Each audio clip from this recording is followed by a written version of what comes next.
Agradecer, em primeiro lugar, a confiança do professor Edson. Quero também ser grato às palavras que ouvi há pouco do professor Dalzimar Andrade e cumprimentar a todos os alunos, aos coordenadores dos cursos, dessas cidades todas que foram mencionadas. Direi que em cada uma delas eu tenho um ponto de ligação pelas circunstâncias de ser baiano, pela outra circunstância de baiano ser brasileiro, e as unidades que não estão, portanto, dentro do estado da Bahia, estão no meu país, que eu amo muito. E é por essa razão que começamos esse diálogo já lembrando que é uma aula, e uma aula para alunos de direito, né? Uma aula para a semana de acolhimento do curso de direito da UniFTC. Muito honrado, quero dizer que mais ou menos fiz uma esquematização, cujo primeiro item é falar sobre reforma tributária, que é uma reforma tributária. Para nós, estudantes de direito, e, sobretudo, estudantes de direito constitucional, teremos que localizar uma reforma tributária e, fazendo isto, vamos colocá-la dentro da Constituição, dizendo que, para isso, temos que modificar a Constituição, fazer uma reforma na Constituição. E a pergunta é: possível fazer reforma na Constituição para este assunto? Não estaríamos tratando de cláusulas pétreas em relação às unidades federadas e em relação ao contribuinte? Estamos pensando nisso? Ou estamos só pensando nos percentuais que o governo está tentando alterar para o seu próprio benefício?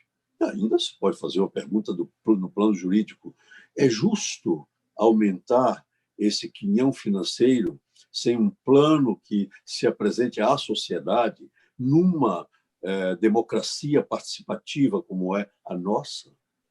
Então, todas essas indagações levam a perguntar qual é mesmo a reforma tributária que queremos ou a que necessitamos. Falaremos, sim, do equilíbrio federativo e, por último, dessa questão do princípio da capacidade contributiva. Se vamos tratar a matéria sob o aspecto jurídico, comecemos, então, a uma definição relacionada com o que chamamos de reforma tributária. Assim, nós entendemos uma reconstrução do sistema tributário, ou seja, uma nova forma de tributação. Estamos sempre lembrando que, preocupados com o alheamento da população, da sociedade civil, em relação a estes temas, estamos promovendo todo sábado, às 11 horas, pelo nosso Instagram, que é uma só expressão, professor Edivaldo Brito, Instagram, um curso popular sobre tributação. E isto porque as pessoas se esquecem que sociedade civil, hoje, é uma expressão que tem conteúdo jurídico no Brasil. Se estivéssemos examinando filosofia do direito, teoria geral do direito, estaríamos abraçados com nomes conhecidos como Bobbio, como Hegel, como até outros que são menos festejados, como Gramsci, para dizer o que é sociedade civil. Poderíamos imaginar, é um estágio anterior a essa formulação da sociedade política, onde a atuação do poder político, do poder formal, tem preeminência. Mas não vamos só pegar no plano filosófico. Está, portanto, na nossa Constituição. no parágrafo 2º do artigo 58 da Constituição, faz-se um apelo à sociedade civil. E nós precisamos saber o que é a sociedade civil. Eu quero dizer aos alunos de direito que o expositor aqui já enfrentou o problema quando saiu a malfadada CPMF, que querem agora recriar, e nós tínhamos uma ADIM, uma ação direta de inconstitucionalidade. Portanto, estou falando de 4 anos após a edição dessa Constituição, e lá se procurava saber, relator ministro Sidney Sanches, o que era a sociedade civil, o que é que compunha a sociedade civil. Então, são expressões muito importantes para que nós apenas larguemos do campo das especulações filosóficas. Pois muito bem, se reforma tributária é o que nós dissemos, essa reconstrução do sistema tributário, vamos colocar ainda mais perto de nós, mais perto da sociedade civil, mais perto do alunado de direito. Se é isto, estamos, portanto, tratando da relação jurídica tributária. Uma relação jurídica é exatamente uma formulação diferenciada do que nós estamos ouvindo toda hora. O que é relação jurídica? É uma relação entre pessoas para a qual a lei atribui efeitos. Desculpem, a idade já nos permite criar até uma própria definição nossa. Relação jurídica, se fosse uma relação apenas entre pessoas, eu queria que você, que me está escutando aí do 1º ao 10º semestre, me respondesse: é possível sustentar uma definição dessas quando o professor vai dar uma aula sobre direitos reais e dá uma outra formulação sobre o que seja direitos reais? Então, eu não posso dizer que é uma relação entre pessoas. Terei que dizer que é um fato social ao qual a ordem jurídica atribui efeito. Por que ordem jurídica e não lei? Porque a lei é uma só expressão, uma única, a menor de todas, talvez, porque é nuclear, da ordem jurídica. Onde fica a sentença? Onde fica o contrato? Que Orlando Gomes, expressão que a gente pronuncia com todo respeito, dizia que o contrato estava tão alçado às culminâncias que ele tinha similitude com a própria lei. É só lembrar contrato de adesão. Então, dada uma definição de relação jurídica um pouco mais ampla, possamos agora dizer por que a reforma tributária que está aí não é essa reformulação, essa reconstrução que nós nos referimos, mas as 3 propostas de reforma tributária que já estão no Congresso Nacional não passam de simples reforma da discriminação de rendas. E aí, então, o aluno vai perguntar: o que é discriminação de rendas? Como a expressão está dizendo, discriminar é informar minudentemente elementos de uma determinada situação. No caso da discriminação de rendas, nós falamos da divisão do bolo financeiro entre os entes, no caso do Brasil, federados. Para isso, não podemos estar insistindo que há uma reforma tributária. As 3 propostas não tocam no contribuinte. Mesmo a proposta que está com um substitutivo de um senador, que nós vamos mencioná-la, mesmo esta toca no contribuinte muito fugazmente e, ainda assim, para criar um malfadado conselho em que se diz que estão representados os órgãos da sociedade civil no empresariado. E só isso. Mas, então, se nós não temos senão uma discriminação de rendas, e de que se nós tivemos dito lá atrás que para fazer uma reforma tributária mexe-se na Constituição, então vamos ver como é que se mexe na Constituição. Aí se fala de reforma da Constituição. Conheço alguns autores extraordinários sobre o assunto e quero citar um que foi meu diretor na Faculdade de Direito, uma memória que deve ser cultuada pelos baianos. Eu me refiro a Nelson Sampaio. Ele tem um trabalho sobre o assunto. E com a licença de todos, que cada professor que está fazendo a exposição deve dizer onde está o pensamento do que está expondo, eu estou lhes dizendo que tem um livro meu chamado Limites da Revisão Constitucional, da editora Sérgio Antônio Fabres, no qual livro eu digo que vou falar agora. Uma reforma, portanto, da Constituição consiste numa modificação do seu texto. A modificação do texto de uma Constituição rígida como é a nossa, e a rigidez de uma Constituição significa que ela só pode ser alterada por um processo solene. A do Brasil é assim, a nossa é assim, é rígida por causa disto. É bom anotarmos, Constituição rígida é aquela que tem um procedimento solene para a sua modificação, para a modificação do seu texto. E, nesse livro, eu chamo a atenção que o que se altera é a Constituição jurídica, ou seja, a Constituição formal, porque há uma outra Constituição, que é a Constituição real, a Constituição que agasalha as forças reais de poder, essa não pode ser objeto de reforma. No mínimo, ela tem evolução dos critérios que estão, portanto, sendo praticados pela sociedade civil, que legitima qualquer modificação da Constituição jurídica. Então, voltemos. Quais são as possibilidades da reforma do texto da Constituição jurídica? Duas. Ou é uma emenda, ou é a revisão.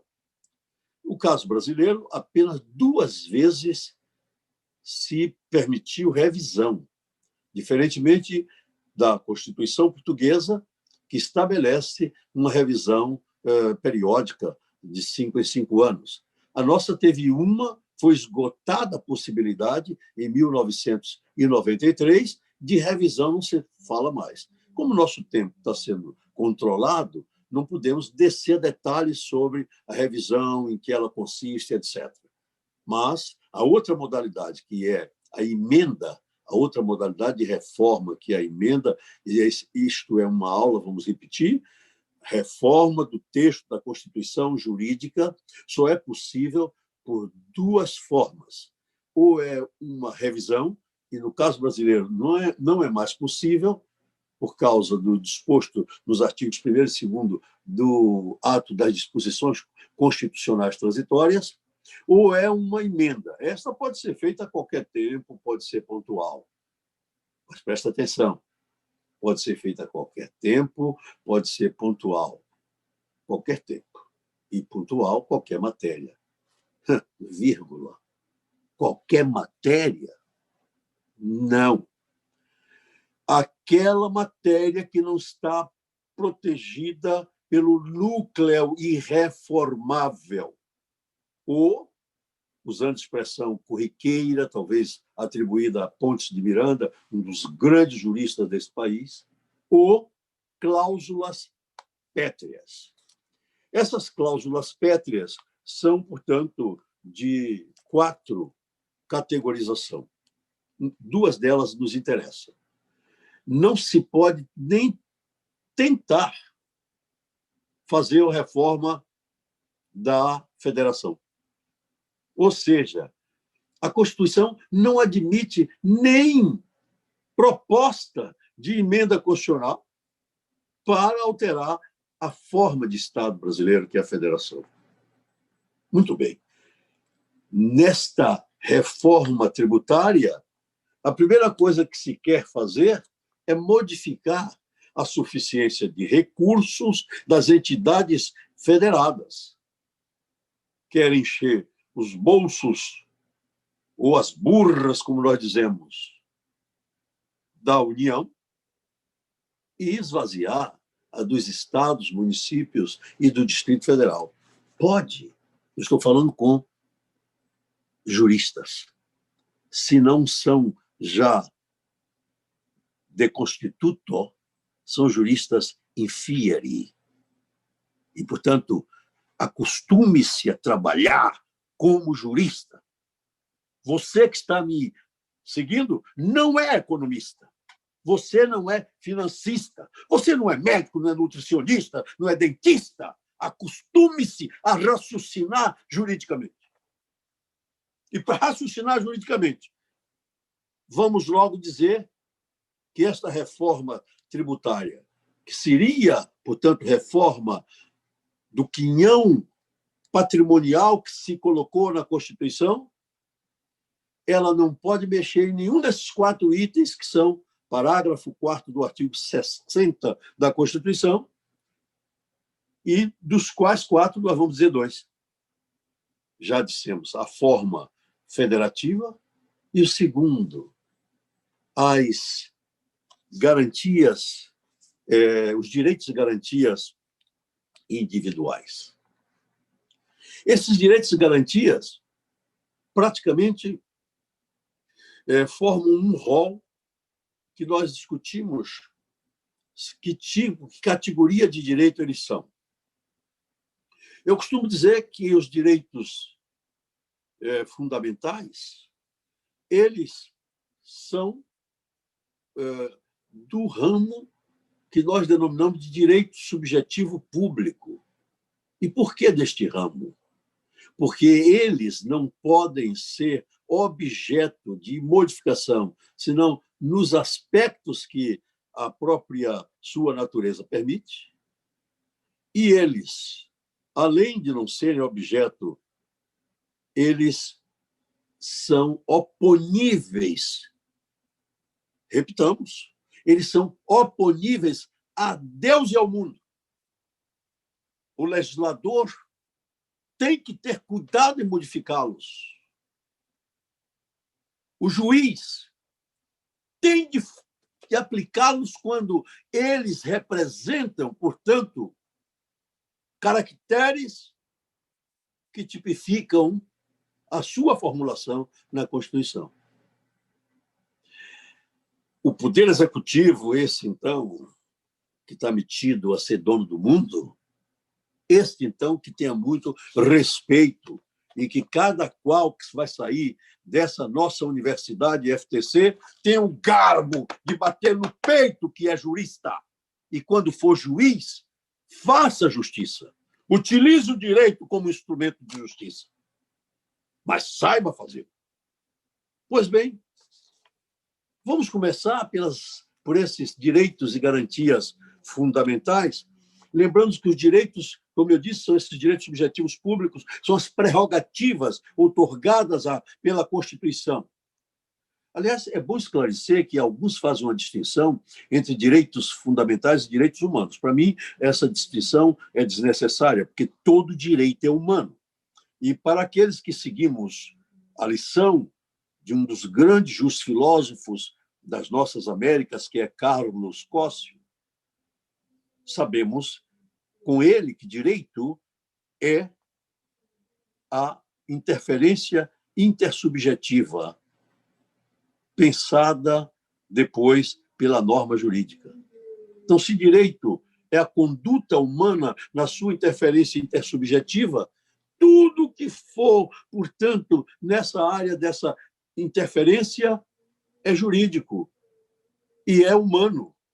Bom, mas se você quer dizer que quem fala nessa dicotomia quer apenas expressar, como dizem por aí, que os direitos fundamentais são os direitos humanos que estão positivados na Constituição, eu até aceito, mas lamento, porque basta levar para todos que direito fundamental é aquele que o homem possui de forma inata.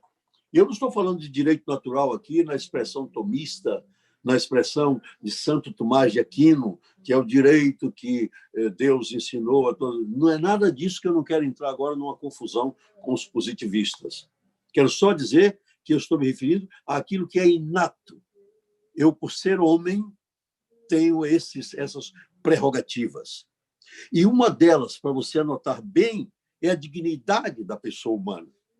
é tão importante a dignidade da pessoa humana como um direito fundamental a ser respeitado que eu não posso nem abrir mão. E o tempo não dá para contar a história do anão, das cercanias de Paris, daquela cidade de Morsange-sur-Orge, na qual um anão se entendia como livre por causa do princípio da autonomia da vontade, para celebrar um contrato em que ele fosse aquilo que em francês se chama lancer du nain, lançamento de torpedo, lançamento de anão. Ele pensou que era livre para isso, mas foi proibido, porque ele, sendo humano, ele tinha dignidade humana e ela é indisponível. Portanto, nós digamos que as garantias e os direitos fundamentais estão na Constituição não por favor, não por um favor. E, sendo assim, a própria Constituição dá a forma de assegurar esses direitos. É o que nós chamamos de garantias fundamentais.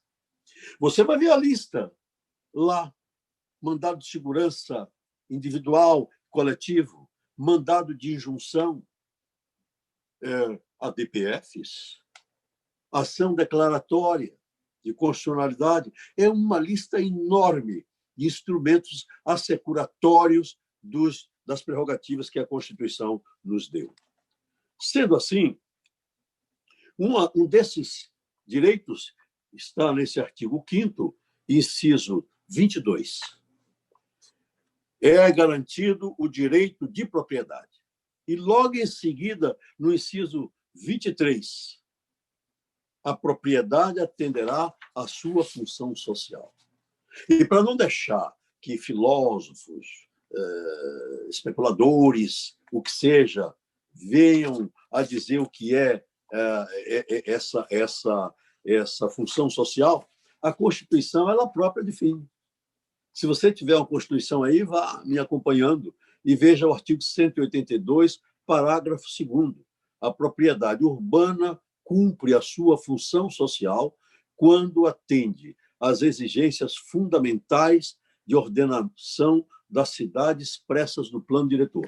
O plano diretor, hoje exigido pela Constituição, para qualquer agrupamento urbano com mais de 20.000 habitantes. Ontem estávamos fazendo uma live com um professor mexicano e participava da live o professor Adilson de Abreu da Lari. E ele lembrava numa brincadeira: "Eu já fui empregado do professor Edivaldo". E aí todo mundo ficou sem saber porque ele foi meu empregado. Ele disse assim, eu me adiantei, disse porque ele fez o plano diretor da cidade de Salvador quando eu era o prefeito. Por isso, paguei um dinheiro bem pago, desculpem a insistência, a redundância, a Adilson de Abreu da Lari, porque nós aqui em Salvador já temos esses contornos de um plano diretor que, portanto, distribui as áreas da cidade por onde se diz que a propriedade exerce uma função social. Mas disse-a, e a parte rural? Também. O artigo 186 dá a função social da propriedade rural. E lá está itemizado para que você possa conferir. Pois muito bem, se é assim, essa cláusula pétrea não pode ser mexida pela reforma. Bom, mas daqui a pouco nós vamos dizer o que seria possível. E por que daqui a pouco nós vamos dizer? Porque nós queremos deixar anotado o que é a tributação. A tributação consiste na transferência do patrimônio seu que está me seguindo, para o coletivo. Isso tem que respeitar um núcleo que nós denominamos de Estatuto do Contribuinte. Dalzimar, Edson, vão me permitir que eu diga que o autor da expressão no Brasil é o professor Edivaldo Brito, que, participando de uma sessão da Assembleia Nacional Constituinte, num dia histórico, que fomos ouvidos o professor Ives Gandra, o professor Souto Borges e mim, os três, eu subi lá num patamar que existia na comissão, presidida até por um constituinte baiano, e disse: eu só ficarei satisfeito se essa Constituição trouxer o que eu chamo de Estatuto do Contribuinte, ou seja, um setor do seu texto que explique ao contribuinte o que é que ele tem que fazer, como é que ele tem que fazer para não ser escorchado na tributação.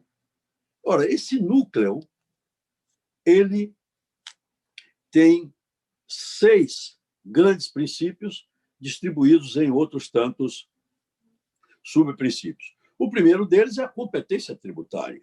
Eu vou mencionar os artigos com rapidez, porque está sendo gravado e todo mundo pode ter acesso depois. O princípio da competência tributária da entidade infraestatal está nos artigos 145, 147, 148, 149, 153, 154, 155 e 156 da Constituição.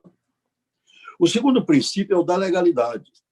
Esse é de uma importância enorme, porque ele tem uns corolários que também eu vou mencioná-los. O princípio da legalidade está no artigo 150, inciso 1º, mas ele está distribuído no princípio da irretroatividade, artigo 153, a linha A, anualidade, parágrafo 2º do artigo 165, anterioridade, artigo 150, inciso 3, a linha B de Bahia. E agora entraram mais com um outro, fizeram o tal princípio da espera nonagesimal, que é o artigo 150, inciso 3, a linha C, para evitar o que aconteceu em 1991 em Salvador, que a Câmara Municipal fez uma alteração no Código Tributário, exacerbou o Código Tributário e segurou os autógrafos, porque não dava tempo de serem publicados antes do dia 31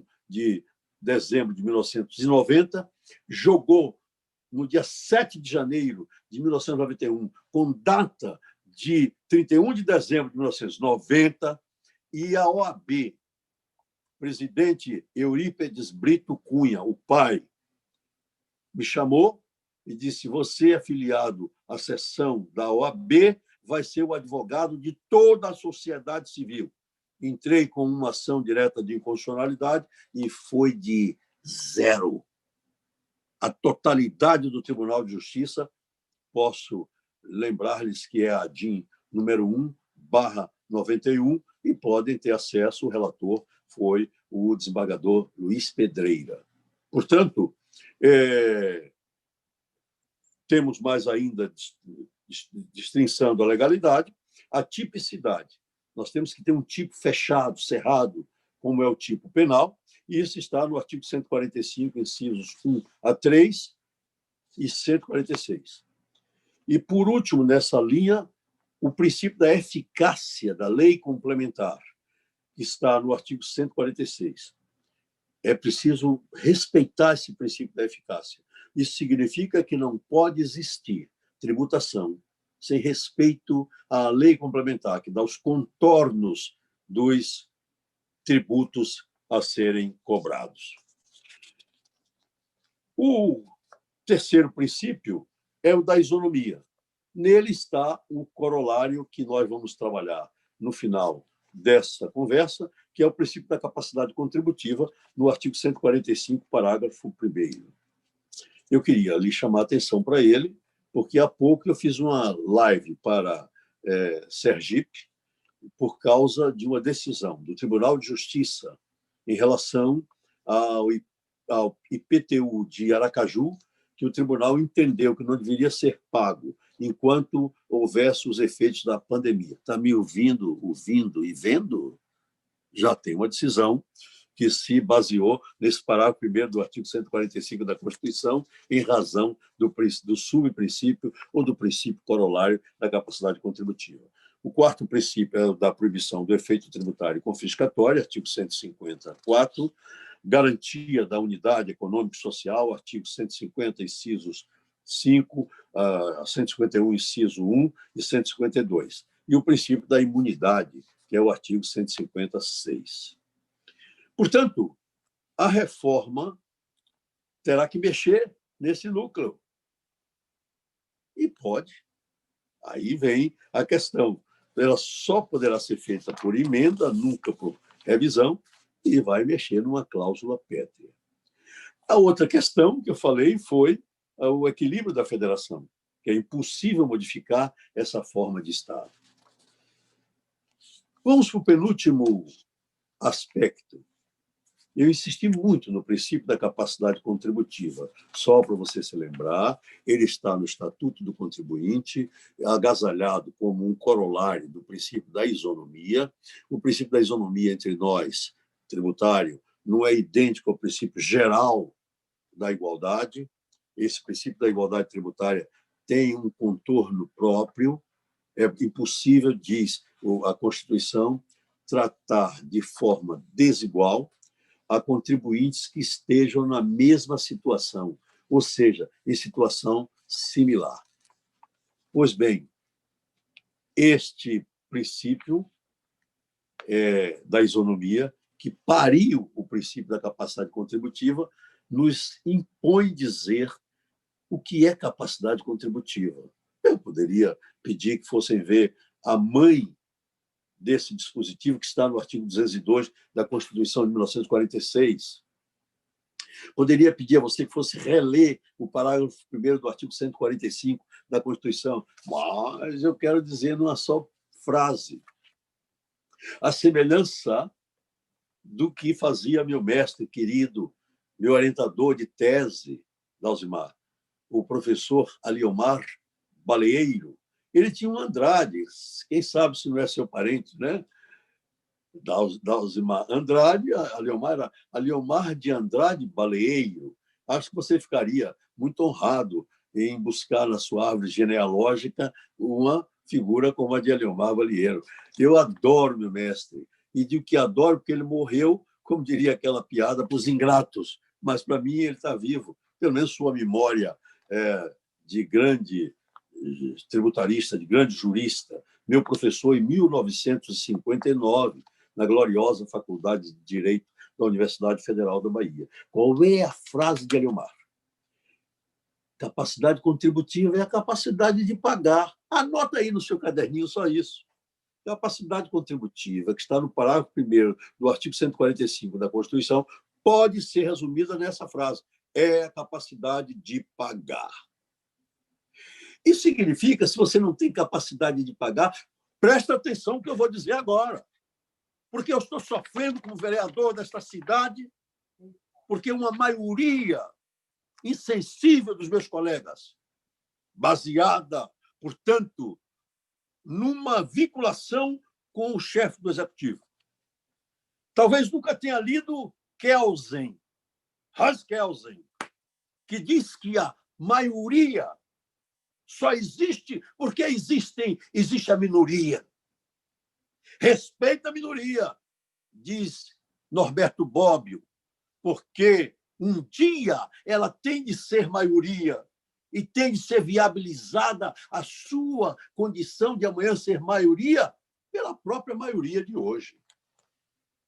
É duro ser minoria quando há o rolo compressor que esmaga, portanto, os componentes dessa minoria. Eu estou chamando a atenção disto, porque nesse princípio da capacidade de pagar, nessa pandemia, foi por isso que teve a live para Sergipe e eu fui o expositor. Nessa pandemia, você não tem capacidade de pagar. E você não tem capacidade de pagar não é porque você não quer pagar. Não é por fato do príncipe, que é outra categoria. É porque, em razão da dignidade da pessoa humana, que tem os seus corolários, por hipótese, respeitar a sanidade dos demais componentes da sociedade civil, você, coordenado pelo poder público, foi impedido de ir para a rua para contaminar os outros. foi impedido de sair. E hoje, nesse dia, 14 de agosto, eu estou exatamente fazendo 5 meses que não ponho o pé fora da soleira da porta da minha casa. Não vou ao hall do elevador. Só para me preservar? Não, para não contaminar os outros também. Porque eu posso estar assintomático e contaminar achando que estou rígido. Ora, meu Deus, isso serve para tudo, não serve para você que está aprendendo direito tributário. Aplicá-lo. Para que diabo eu quero aprender direito tributário só para bater no peito que eu sou tributarista e que sei a teoria de A, de B ou de C, ou para aplicar na hora que isso se torna importante? Capacidade de pagar eu perdi na pandemia. E o parágrafo 1º do artigo 145 diz que eu posso alegar isto. E a administração pública terá apenas, para a efetividade da minha alegação, de fazer a verificação nos termos da lei, respeitando todos os meus direitos sobre o meu patrimônio, sobre todas as coisas que eu estou alegando a minha impossibilidade. Reforma tributária, para não respeitar este princípio, Deus seja louvado. Deus seja louvado. Então, se eu pegar a redação que está no artigo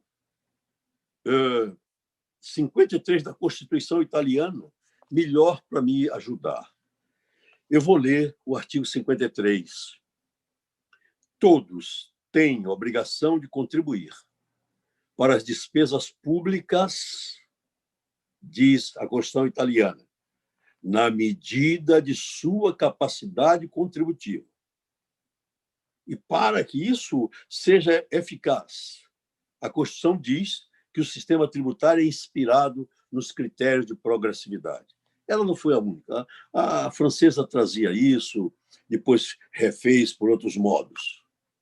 A nossa, de 46, no 202, dizia que os tributos terão caráter pessoal e serão graduados conforme a capacidade contributiva do contribuinte. Pois bem, isso está no nosso parágrafo 1º do artigo 145, ao qual eu fiz menção. Falamos de efetividade. Essa efetividade é, como sabemos, uma palavra que, em direito, traduz o que denominamos de eficácia. Traduz o que denominamos de eficácia, ou seja, aquilo que é capaz de gerar efeitos. Qualquer forma que falamos de eficácia jurídica, eficácia social, estamos dizendo que é algo capaz de gerar efeitos. Miguel Reale tem textos lindos sobre o assunto e o tempo não nos permite desdobrá-los. A efetividade da reforma haveria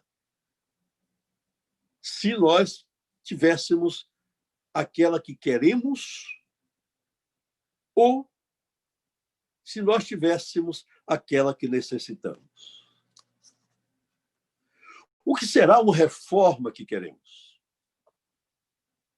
Uma reforma que respeite a capacidade de pagar. O resto não me interessa.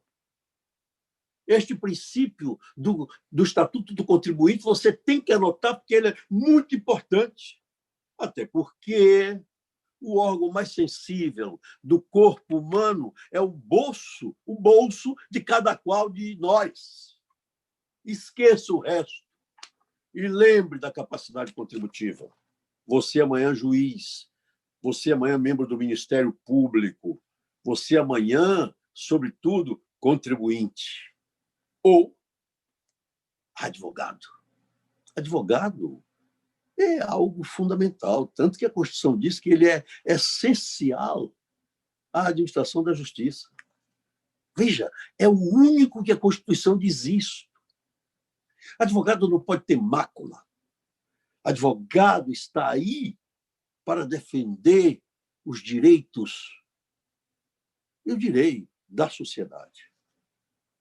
Pois bem, se é assim, nós queremos uma reforma que transforme os impostos no Brasil em impostos diretos.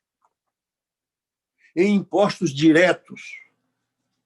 A reforma que estão fazendo, desavergonhadamente, é para continuar a tributação sobre o consumo. E Dalzimar lembrou que nós deveremos todos louvar as nossas mães. Aqueles que, como eu, tiveram não, porque mãe não teve, tem. Que tem uma mãe viva na minha memória,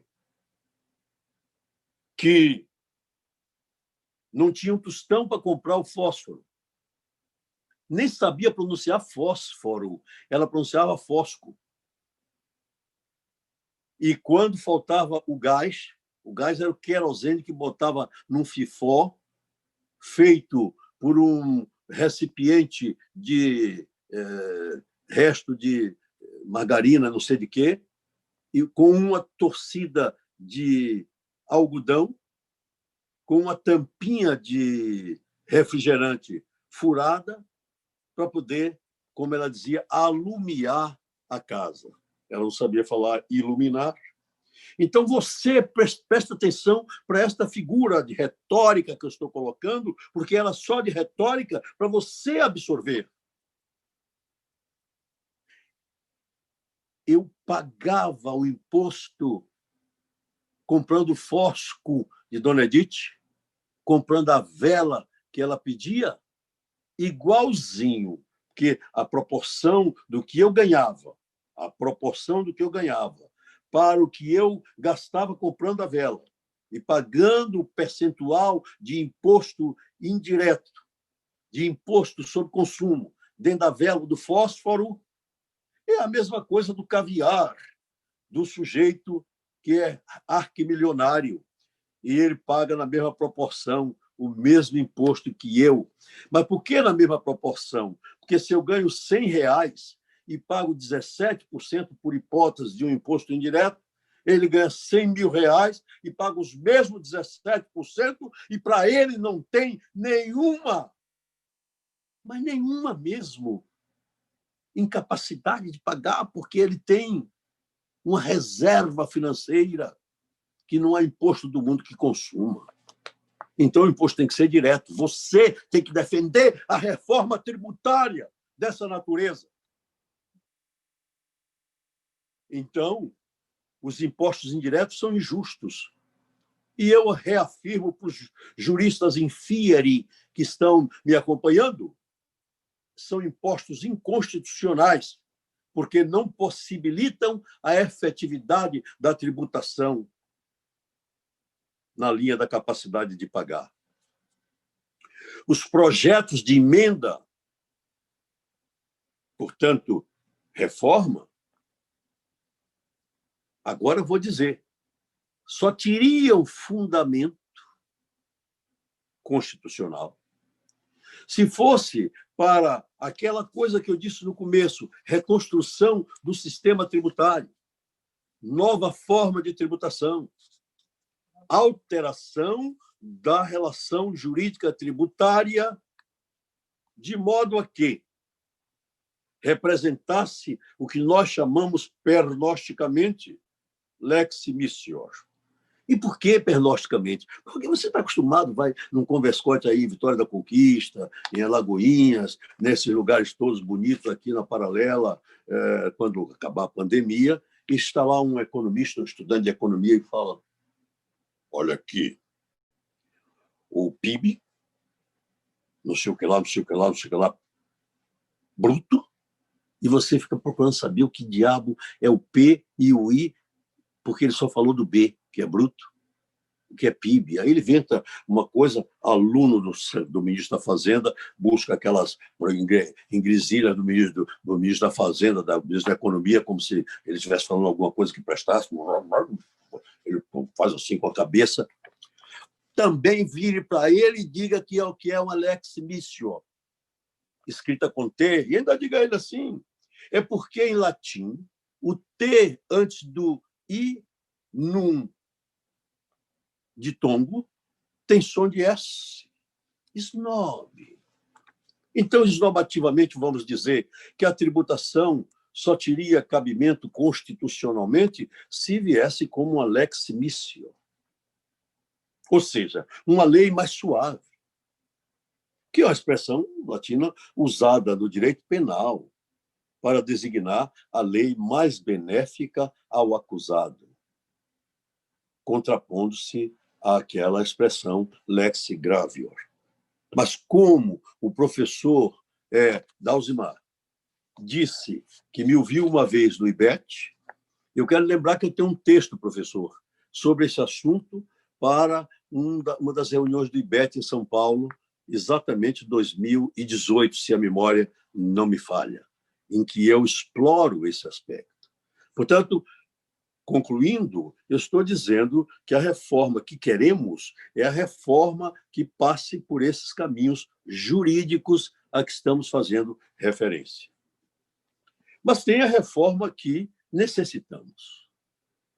A reforma que necessitamos vai na direção da modificação das contribuições sociais e econômicas. Como todos podem anotar, o professor Edivaldo Brito tem livros em que ele distingue o tributo e a contribuição. Para mim, só há uma contribuição que tem natureza tributária, que é a contribuição de melhoria. Na live de amanhã, eu vou falar da taxa. Na live, portanto, do dia 22, eu vou falar da contribuição de melhoria. Na live do dia 29, eu vou falar das outras contribuições, que, não sendo tributárias, têm a mesma carga de coercitividade. Há um autor extraordinário chamado Jean Antônio Micheli. Esteve aqui em Salvador, ainda vivo, Orlando Gomes. Portanto, há 30 e poucos anos, este homem esteve aqui e eu levei pela mão para conhecer o maior jurista de todos nós, que era Orlando Gomes. Jean Antônio Micheli tem uma frase que deve ser repetida.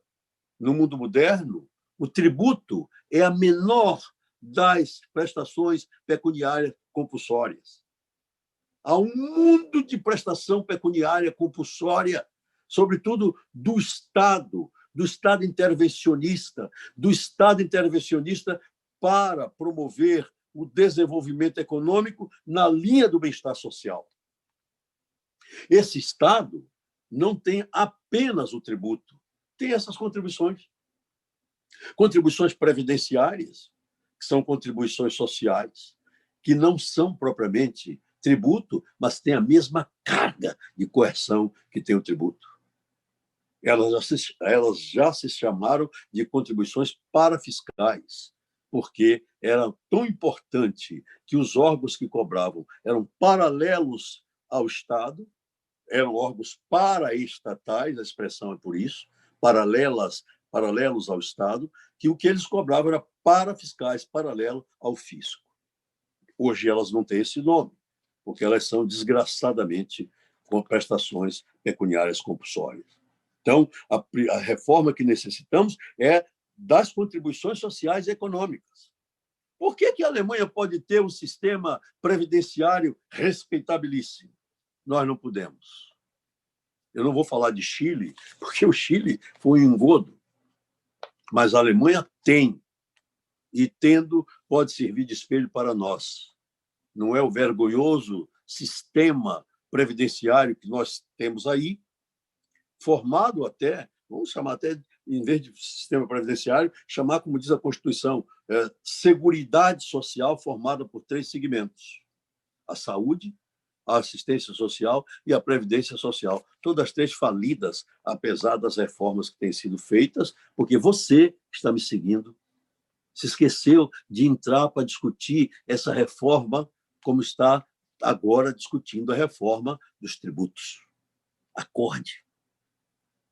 Você tem uma cidade que vai entrar em pleito eleitoral. É só perguntar a cada qual dos candidatos a prefeito ou a vereador o que é que está pensando de fazer. Depois dessa pandemia, anota aí, depois dessa pandemia, o que é que esses candidatos que estão aí vão fazer para que você tenha respeitado o princípio da capacidade de pagar? Fica aí a pergunta para você.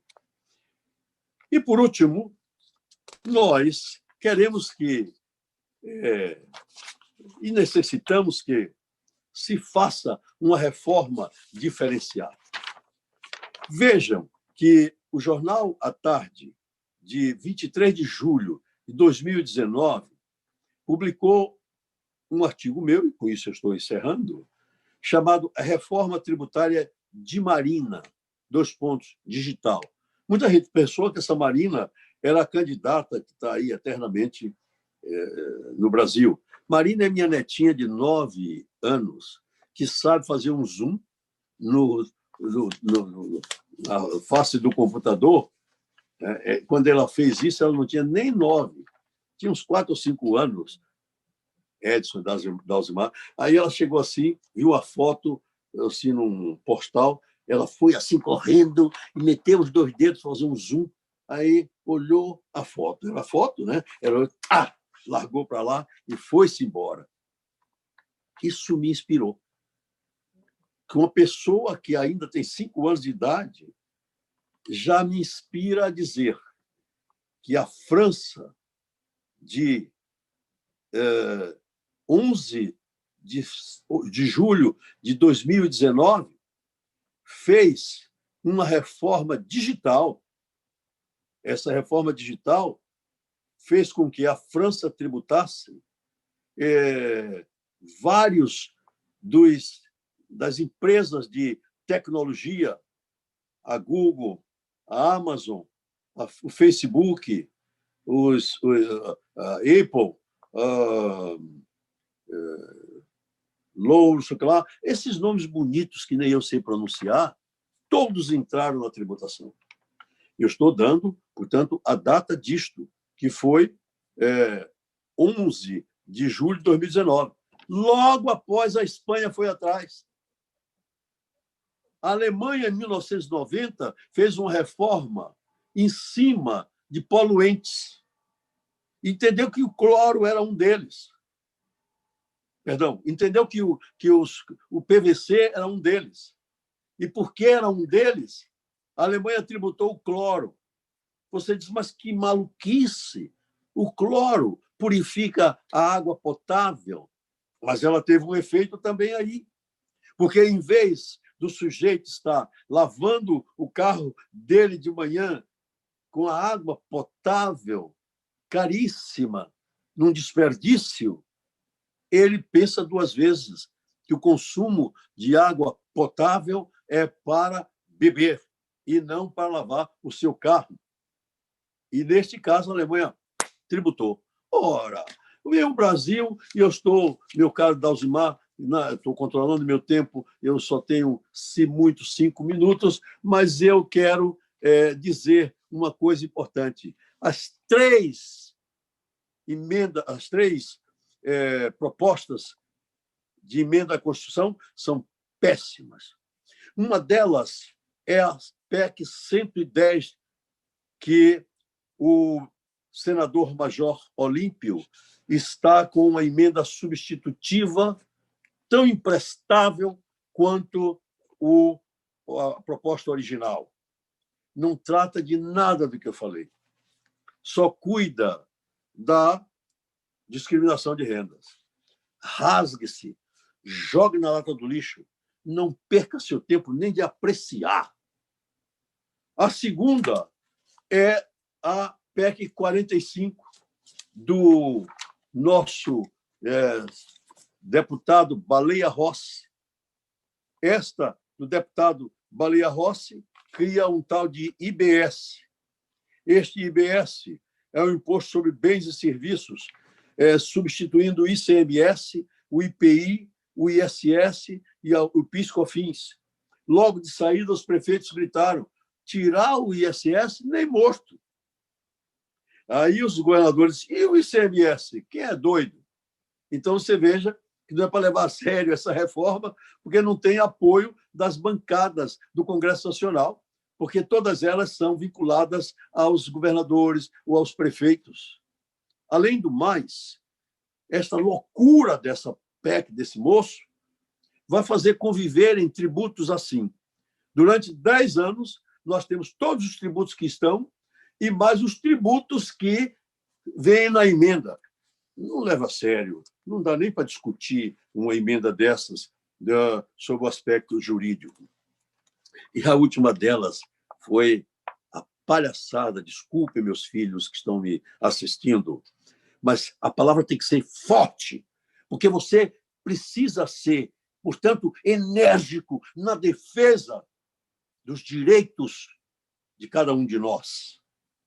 Não é o direito de cada um de nós no sentido individualista, porque isto já não existe mais no mundo moderno, desde que a gente começou a modificar as influências do Código Napoleão, que era um código extremamente individualista, liberal, para partirmos para códigos como esse que aí está, com todos os chamados conceitos amortecedores a que Orlando Gomes se referiu. Eu estou me referindo ao Código Civil porque ele inspira para o resto do direito. E aí eu concluo dizendo que foi pior esta palhaçada da proposta de emenda constitucional apresentada pelo governo. Tem apenas definindo 2 artigos. Esta lei institui a contribuição social sobre operações com bens e serviços, CBS.